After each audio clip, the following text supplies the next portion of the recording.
How does a fiber optic network solutions provider get more new clients? How does a fiber optic network solutions provider get more new clients?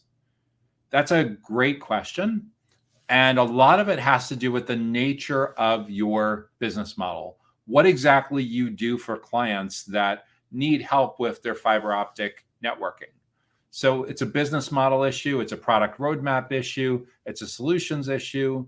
And more than likely, to get more new clients, there's two scenarios. One is you're really happy with the kind of clients you have, and you want more clients that are similar to your best clients, or you're brand new or you're just not happy at all with your current clients and you're really starting from scratch and you kind of have an idea of where you want to end up, but there's no real existing case studies page on your website that we can anchor our plans to based on where you've been successful historically. So with that in mind, we need to be way more specific about getting new clients. We need to know what kinds of new clients we actually want to get. And that's where putting together an ideal client profile, an ICP, becomes so vitally important. And the base level ICP, the base level ideal client profile, will define where these clients are located, the geographic region, usually a company size, maybe an industry or a business model. And then there may be some telecommunications specific factors that come up that also define whether they're a good fit or not. Are there certain carriers that those clients should already be utilizing to be a great fit for what you do? Are there certain carriers that if they are using are going to make them a bad fit for what it is that you do? And there may be some other factors such as the size of internal IT resources, number of locations. Those you'll be figuring out over time when you define what clients are most successful with your firm and which are least successful with your firm. And that's how you determine who's qualified, who's totally unqualified, and who's in that murky middle of kind of sort of qualified if everything else lines up. So that will help you document your ideal client profile. From there, you figure out the kinds of people that you want to be building relationships with, educating and building trust with. Those will be your buyer personas to get into more conversations where you can build relationships with the right people. And then from there, you'll also be able to hopefully build a target account list of the kinds of companies that are most likely to fit that ideal client profile where those buyer personas would be working. And usually a target account list is anywhere from a couple dozen to a few hundred, maybe a few thousand companies that would be a perfect fit for working with your company for their fiber optic network solutions needs. So once you have that in mind, you have a company list and you know the kinds of people within the companies, and the kinds of people within the companies, you go and do your buyer persona research so you know the consensus on their biggest goals and challenges for each of those segments. And from those segments, if you think about like the primary buyer persona, maybe it's a CTO, maybe it's an infrastructure manager, chief infrastructure engineer, something like that. You're looking for what their biggest goals are, what their biggest challenges are, and those will help inform what your content and event strategy should look like, the topics that you're going to be creating.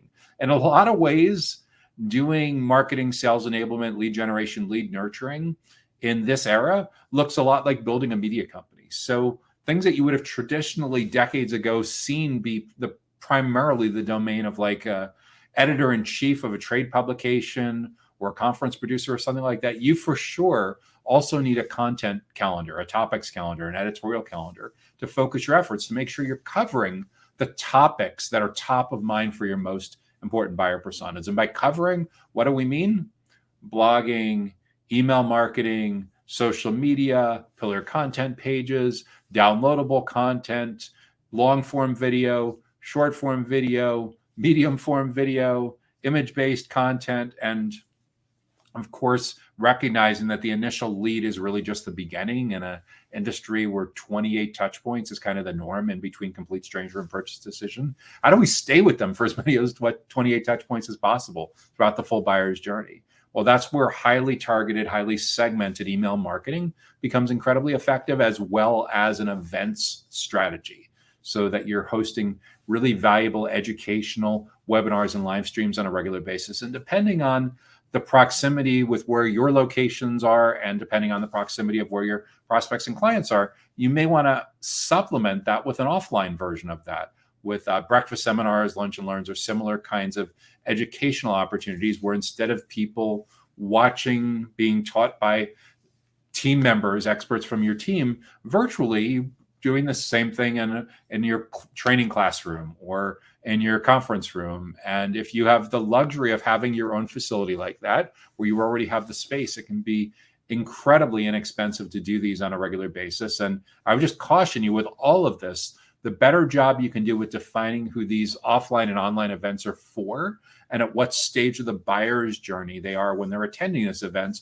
the easier it is for you to say, okay, this is the goal. How did I do with my goal? Were most of the people that attended the intended buyer persona? And were they at the intended stage of the buyer's journey, of the life cycle stage with our company, so that we know who they are, where they are, and if we want to be hyper relevant to the conversation that is going on in their mind, not the conversation that we want to be going on in their mind, but the one that actually is going on in their mind, we need to show up in a way that just provides a ton of value to who they are and where they are in their journey. So to get more clients, we need to spend more time with the right people in a way that allows us to add value, educate and build trust, dramatically steer how they set up their criteria that they use to evaluate all the other different options that are in front of them when it comes to fiber optic network solutions. And the better job we do that, the more we stack the decks in our favor, so that by the time they're at the decision stage and they're ready for sales contact, they see us, they see our team as the definitive go-to experts in this space. And wow, does that change the nature of those conversations and gets rid of price sensitivity. They're putting your team on a pedestal. They see your team completely different than just transaction-focused sales professionals of years past. And it used to be 10 years ago that this kind of approach was a nice to have in a world where so many of your prospects are doing all of this self-propelled research on their own before they're willing to have a talk with someone from your sales team. It's gone from a nice to have to pretty much mandated going forward. So think about what you can do so your client-facing team shows up looking more like Big Four consultants. That's providing just incredible amounts of help and expertise throughout the full buyer's journey, so it rivals something that they might go to like PwC or Deloitte or KPMG or EY or something like that for. It should be that next level, that elite, that your prospects and clients want to spend time with members of your team, as opposed to you having to beg for that attention.